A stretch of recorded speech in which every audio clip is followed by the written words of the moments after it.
Exactly, and that's soothing for the nervous system to be doing something that engages the body, that's rhythmic, to be doing it with other people.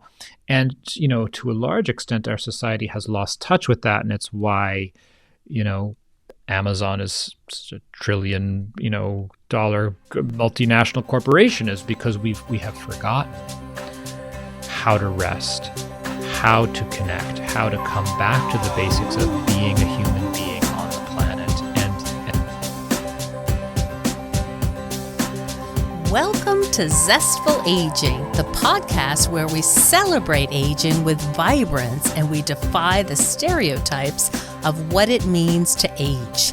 I'm your host, Nicole Christina, a psychotherapist of more than 30 years, here to introduce you to my off-the-mainstream guests who will energize and inspire you.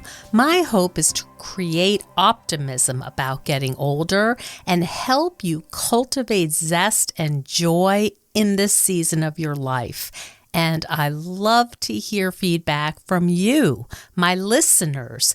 Please drop me a line at zestfulaging@gmail.com. I read every single comment. And to find out more about this podcast, hop on over to zestfulaging.com. We are in an era marked by social, environmental, and spiritual crisis. And as a psychotherapist, I'm seeing more and more people feeling lost and in an existential despair. And many of you know that addiction rates and suicide are at record heights. So what can we do to respond to these immense challenges facing us with some grace and resilience? Well, today we are speaking with renowned meditation teacher and author Oren J. Sofer, who has created mindfulness programs for organizations, companies, and apps, including Apple, Lumosity, Calm, 10% Happier, and Simple Habit, to name a few. And his new book, Your Heart Was Made for This, gives us a practical roadmap to face and transform our greatest personal and global challenges. Welcome to the show, Oren. Hey, Nicole, happy to be here. Oh boy, do we need some help from you. And I know that you must be hearing this every day, all day. Hearing it and feeling it. Yeah, we're all living through it. It's a really intense time, I think, to be on the planet. That is so well said. And as a therapist, we're not really trained for the general existential kind of like the sky's a different color because there's because there's Canadian wildfires. And what am I supposed to do? I walk outside and now we have an orange sky at 10 a.m. And so I'm so happy that we're going to have a chance to talk today about your book and some of the ways you help yourself and others navigate what just seems so overwhelming. I was wondering if we could start, as you do in your book, talking about focus and the challenge we're having collectively with our focus. Yeah. Well, there's so many forces that are trying to control and co-opt our attention and fragment our focus today, from not just the news cycle and the notifications on our devices, but just the sheer pace of our life, the number of demands placed upon us, and the influence of the algorithms and the persuasive design of our technology, kind of all prey on a very ancient sort of biological system that we're working with here. And so attention, I think, is one of our most valuable resources. I remember as a little kid one day looking in the mirror and all of a sudden realizing, like, wow, I've been thinking all day. What have I been thinking about? And getting really curious about, what do I spend all my time thinking about? And, it's not just thinking, of course. We make choices. If we're conscious, we're making choices. If not, we're just getting pulled along every day about what we do with our attention. And that is both externally. So what are we doing with our time? What are we looking at? What are we consuming? But also internally, where are we placing our attention? Are we focusing on all of the things we can't control that we're worried about, our own faults or shortcomings, our anxieties and worries? Or are we able to include the things that nourish and soothe us, that uplift us, the things we're grateful for, the blessings in our lives? So, one of the central skills of any kind of contemplative practice, whether we're talking about, say, meditation or the arts as a contemplative practice or being in nature, Mm. is choosing more consciously where we place our attention and starting to recognize that we actually do have this capacity to choose where we place our attention. And this really forms the foundation of our ability to develop the inner resources we need to live through these times.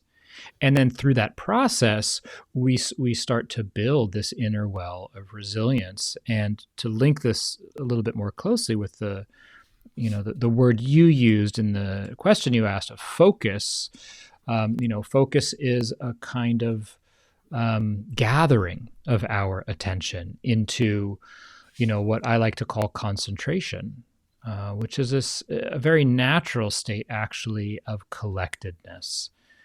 And so this is one of the things that we can cultivate. And when we do have a more sort of coherent, collected, and stable kind of attention, it magnifies the power of our heart and our mind, so that whatever we put our mind to, we have that much more kind of voltage and resource behind it to accomplish whatever our goals are. So this takes training. It's possible, but it takes, a concerted effort and some know-how and some guidance to learn how to use this incredibly nuanced and powerful instrument that we have each been gifted of a human mind and a human body. It's so interesting because I don't know if you saw this. It was several months ago. There was this thing in the New York Times saying, there's this new trending thing where you walk without being plugged in. And I thought, that's is that new? Is that new? Right. It just seemed so clear that the norm now is utter distraction. And it always strikes me as so profound that the original founders of what was then Twitter didn't let their kids go on social. And they understood, I think, the power of, the harmful effects of these apps. Yeah. Hi, Zestful Agers. Did you know that we have enormous control over how we age? What we do every day sets us up for the kind of longevity and health span we'll be enjoying for our future. If you'd like the blueprint on how to live better, longer, I have created a course that cuts right through all of the contradictory and sometimes harmful advice and is built on science and the more than 350 interviews I've done with experts in the field of aging. You can find my Zestful Aging course at zestfulaging.com under the Courses tab. Get ready to feel more energetic, vibrant, and joyful. Now, back to the show. Yeah. It's so fascinating, but I want to back up for a minute because I love what you're saying. Like, what is there for us is this beautiful high voltage attention. But first, we have to realize that we're in a trance. Exactly right. And I'm guessing most of your listeners have come to that realization already. So sort of recognize that the world that we live in is not neutral. It's trying to shape us and mold us in certain ways to be consumers, to be distracted, to forget the things that are really important to us so that we can fulfill whatever role has been kind of handed to us by our society. primarily in terms of the global economy, to just, manufacture desires and be a consumer to keep everything going. And so if we want to experience more agency and freedom and vitality, we need to counter that force. We need to take conscious steps to learn how to live our life in a different way. And that means going against the stream. It means noticing the pressures around us and living in a different way, which is, I think, so much what your mission in this show is really about. So I understand it. Yeah. Yeah. And we could use the word craving. Absolutely. And I know in the Buddhist tradition, there's a whole thing about the craving, the striving. Do you want to flesh that out a little bit about this whole idea of developing or really creating craving in us? Yeah, well, craving is such a powerful force, and it's interesting. The word that gets used in Buddhism that's translated as craving actually directly translates to thirst, which gives you a sense of, in terms of the Buddhist tradition, what's being pointed to, which is this kind of primal energy that's not really conscious. It's not a choice that we all have. It's biological. There's a kind of force in us that wants to be fulfilled, satisfied. It has a certain kind of hunger. And there are aspects of that can be healthy, and there are aspects of it that can be unhealthy. But the kind of unhealthy aspects of it is this way in which we forget and become disconnected from who we really are, and the sense of wonder and contentment and fulfillment that's available to us just by virtue of the fact of being alive. And you and I were chatting a little before we started the episode. I'm a new parent. I have a 16-month-old. And it's beautiful. It's beautiful to see, when his needs are met, his fundamental needs are met, just how joyful and happy and excited and curious he is just to be alive and explore the world. This is our nature. But it gets covered over and we forget. And so craving is this powerful force to look for something to fill us up, to make us whole. And, we turn to substances, we turn to sensory pleasure, we turn to work, status, role. There's all these kinds of ways we can get addicted to things to try to fill this experience of there being a lack or a hole inside, not actually understanding or really taking the time to look and recognize that it's not something that can be filled up, and that if we can create the conditions to just bear with the discomfort of that craving and that kind of emptiness inside, that something else can emerge. That experience isn't actually absolute. It's just kind of a forgetting. Then we can return to something quite beautiful and natural that's here inside. So again, this too takes practice. It takes patience. It takes a certain amount of being nourished, and it's really important to acknowledge that we all need nourishment, particularly in these times when there's so much heartache and suffering and anxiety. We need to turn towards the things that are healthy nourishment, like connection and gratitude and joy and wonder. And then that starts to create the conditions inside where we feel okay enough to start to question the story we've been sold about what we need to feel happy, and to discover deeper, more enduring sources of happiness that are not only sort of more fulfilling and better for us, but are actually better for our communities and our planet. You talk quite a bit about the climate crisis. Yeah. Yeah, it's what's happening, and there's a lot of. And you're in Northern California. Were you seeing wildfires? Oh, absolutely, yeah. We Mhm. were spending some time in the Sierras a few years ago, and had to evacuate that season in 2020 where we had the orange sky out here in California that you mentioned. So, yeah, the news is devastating around the climate crisis, and the forces at play are vast. So it's easy to feel overwhelmed, which I think is why it's so important that we take conscious steps to resource ourselves so that we're prepared for the changes that are coming that are unknown, the extent or the timeline of what's happening. So we really need to have a strong, full heart for both Mm. what we're living through now and the sense of where things are headed.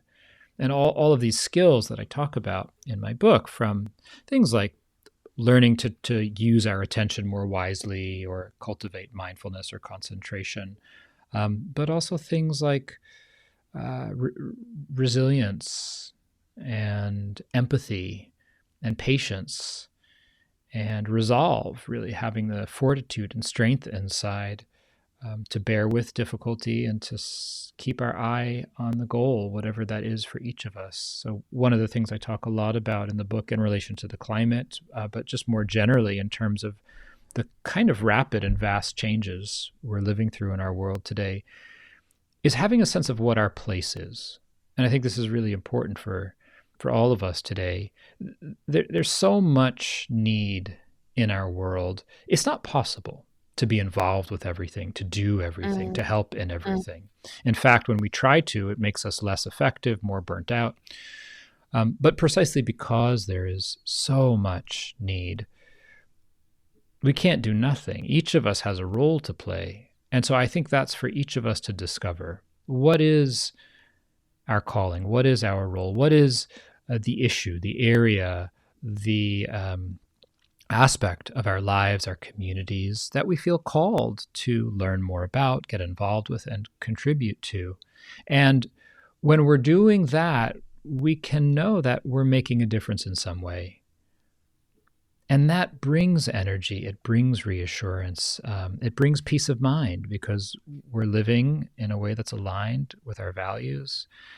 And we know that we're in touch with reality, right? We're not just Mm. hiding or pretending, but actually doing what we can to help. Mhm. Yeah, that makes a lot of sense. And as people are in this transitional time, many of the listeners today are in a time of sort of what now? What do I do now? I've raised my family. I Hmm. may Hmm. or may not be reassessing my partnership. I may be winding down my work. I may be retired. But it's a different phase. It's Yeah, clearly a different phase. My kids are launched. right. Um, some of the struggles are existential, Yeah. what's the point? Where, Hmm. what what matters to me, now? And people will come to me in therapy who Hmm. have devoted a lot of time and energy to their families, to their careers, and really just these are bright people, Yeah. just not even know the first step in finding their place Yeah. where they might contribute Mm. in a meaningful yet realistic way, and really floundering and in distress about that. Mm. Do you have any suggestions for people to start uncovering, what how to start thinking about this? Absolutely. Absolutely. I think the first thing I would want to say, and of course, I'm middle aged. I'm in the Mhm. middle, um, Mhm. but I would hope that my own decades of meditation practice and contemplative training has given me some insight into what you're talking about, even though I'm not living through that specific experience. I think these kinds of life transitions it's natural to be disoriented, right? And Mhm. I think that's the first step, is to just recognize, as you do such a wonderful job in your work, pointing out, just to recognize the nature of the transition, which is that we're facing the unknown, and that's going to feel many different ways, including uh, unstable, uncertain, anxious, disoriented, and to get familiar with that place, to not need to immediately fix it, to recognize that there's something quite what's the word I'm looking for here? Quite appropriate and fruitful about this space of not knowing. So the first thing I Mm. would say is to not to not rush immediately into anything, or try to get away from the disorientation and the discomfort of that, but to actually really recognize, like, oh wow, yeah, of course. Of course I feel distressed and disoriented and uncertain and lost. Like, all of the Mhm. structures and roles of my life have just fallen away Mhm. and changed. That's it. And so to just fully really land in this place and go, what a wonderful opportunity. What a gift to actually have the conditions in my life where I have the privilege to make some choices, right? Where I have the conditions to actually step back and consider what is important to me and where do I want to plug in. And giving this process its own time. So that's the first thing, is just fully landing there and normalizing the experience. Then I think the second thing, and this is the second chapter of my book, is to begin to explore and contemplate our values through the lens of what I call aspiration. Like, what is important to me, and what do I want to give myself to? What do I want to orient towards in my life? What's my North Star? What is Mm. it I really value and care about? And that's different for each of us. But if we slow down and we listen for it, it comes to us. And this can be something.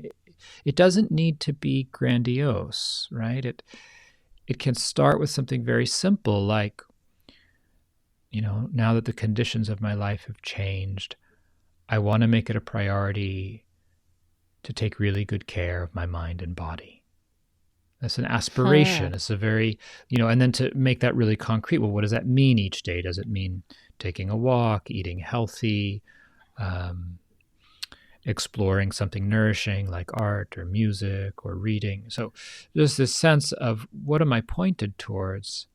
And then looking at the other areas of our lives, looking at our relationships, our families, our community, our neighbors, looking at the world around us, whether it's on a local, a national, or a global scale, and considering, what's my aspiration? How do I want to contribute? And the sense of the kind of Mm. despair and hopelessness you pointed to, the what's the point? Um, it seems to me that something deep inside of us, whether it's in our DNA, in our spirit, in our heart, however you want to think about it, longs to have purpose and longs to contribute, longs to do good, to give to something beyond ourself. And whether that's Mhm. our children or our family or our community, Some legacy some of some sort. some legacy, yeah, or just helping to clean up the local waterway, or protect a local forest, or build a community garden. It's that sense of connecting to something larger than ourselves. And that's the point to me. And I think that particularly for those who are retired, if we look at the conditions needed for social transformation and change, it's often those who are young, and those who are at a later stage of life, where the conditions are present to take risks, to give of our time and our energy and our Mm. attention, Mm.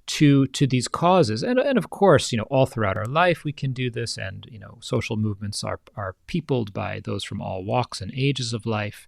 But I do think that even though our society, dominant society at least, has this tendency to kind of undervalue or ignore the elders in our world, there's such an essential role for elders to play in terms of, sharing the earned wisdom of a life well lived, and then also, with all of that wisdom and perspective, looking ahead to the future and doing what we can. There's a group that Bill McKibben founded. I interviewed him. Great, wonderful. Third, Yeah, yeah. So exactly. you're So there you tied in go. with them, yeah. Uh-huh. Yeah, it's funny, as you were talking, I was thinking, boy, this really sounds like Bill Yeah, I McKibben. was thinking of him, of Yeah. course. Yeah. Mm-hmm. So aspiration, landing where we are, becoming comfortable with what's uncomfortable, and then articulating our aspiration. What is it that we want to look towards? And the hopelessness and the despair are real, and we need to make space for that. We need to honor that place and look deeper. What do we place our trust in? Where is our connection to the goodness of the human heart and the human species? What do we want to continue? It makes me think of the famous quote by Paulo Freire, who said, "We make the road by walking." None of us know where we're headed or even really how to get there, but we still take one step at a time in the right direction.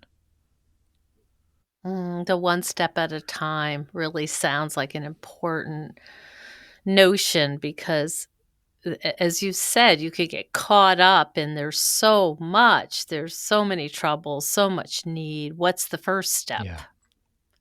The word that comes to mind as you've been talking is wholesome. And I had this experience. I'm in upstate New York, and we had as we do, we had a big snowstorm, and I decided to walk to my knitting group. How Anyway, quaint. and I love that.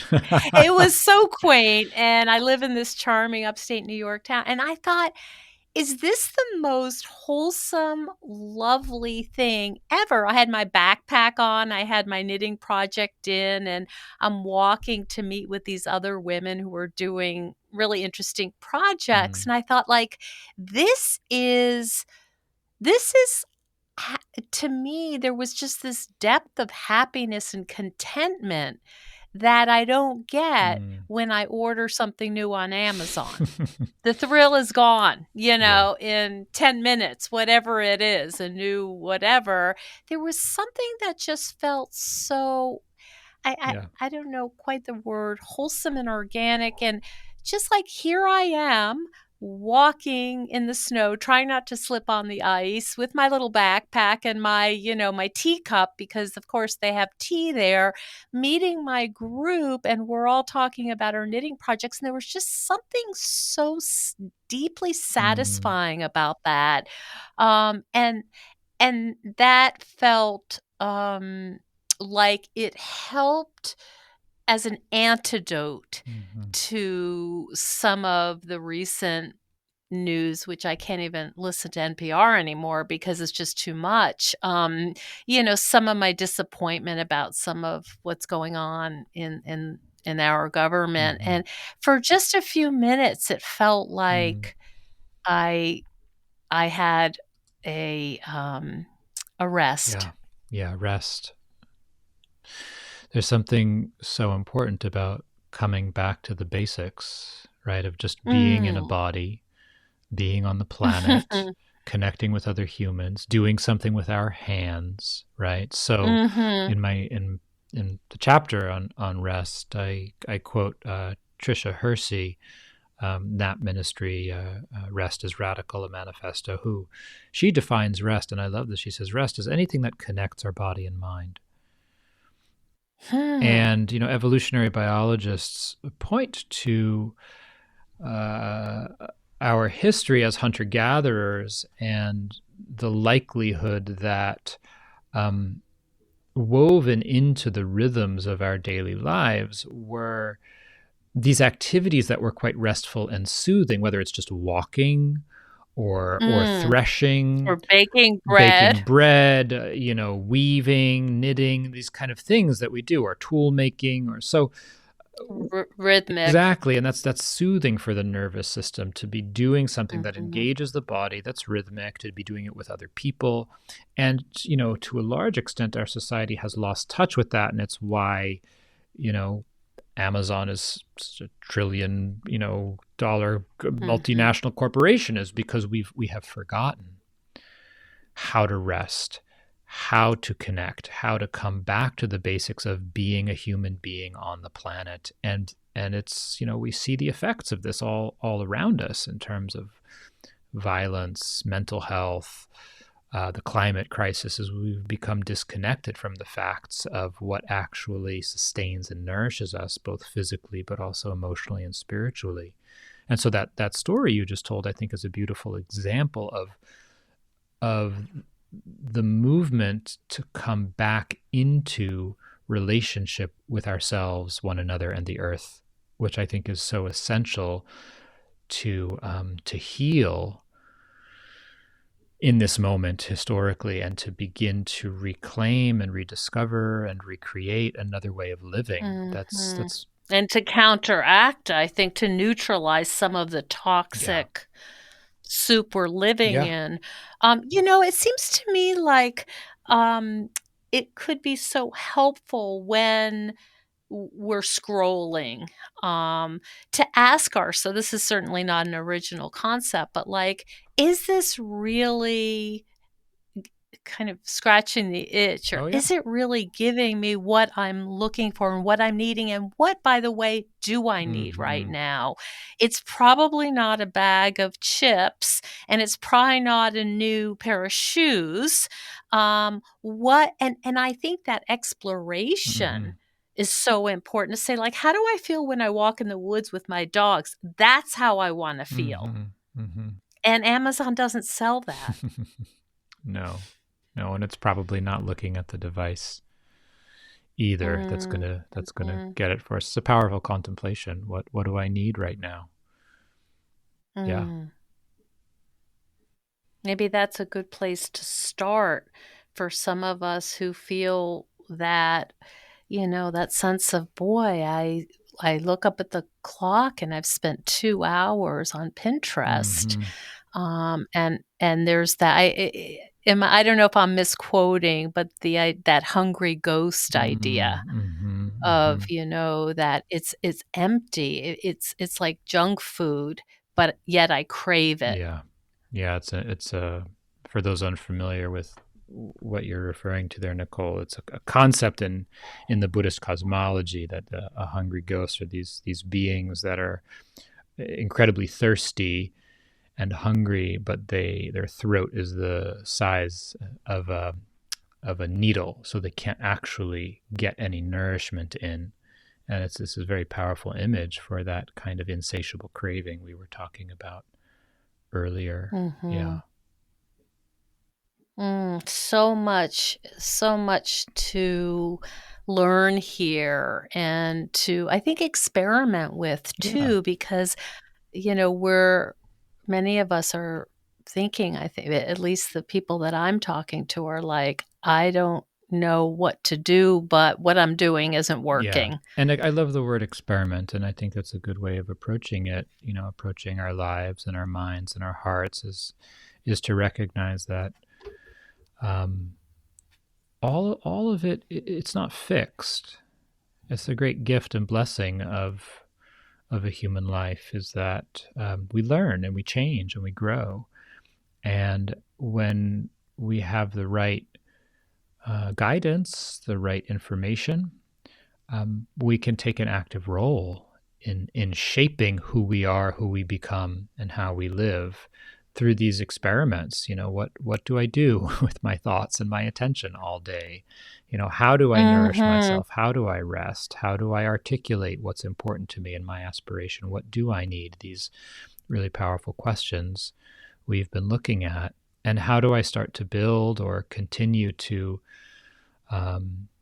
deepen the resources and the strengths in my heart so that I can be, a force for good and for change, a stabilizing force in the world and my interactions in my life, rather than adding to the panic and the confusion. It's like we need more and more of us to feel a sense of clarity about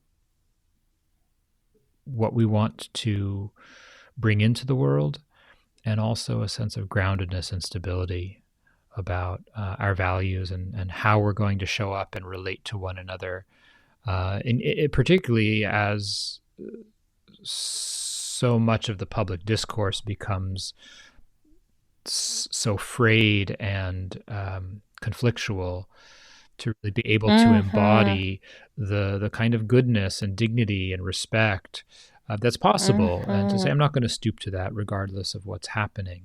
So this kind of groundedness and clarity we can bring into the world through how we're living and what we're cultivating. That's just a beautiful notion. Very helpful. Oren, where can people find out more? You have a lot of things going on. You have all kinds of stuff international. I know that you have a little one and you're trying to do everything. But where can people find out more about you and your work?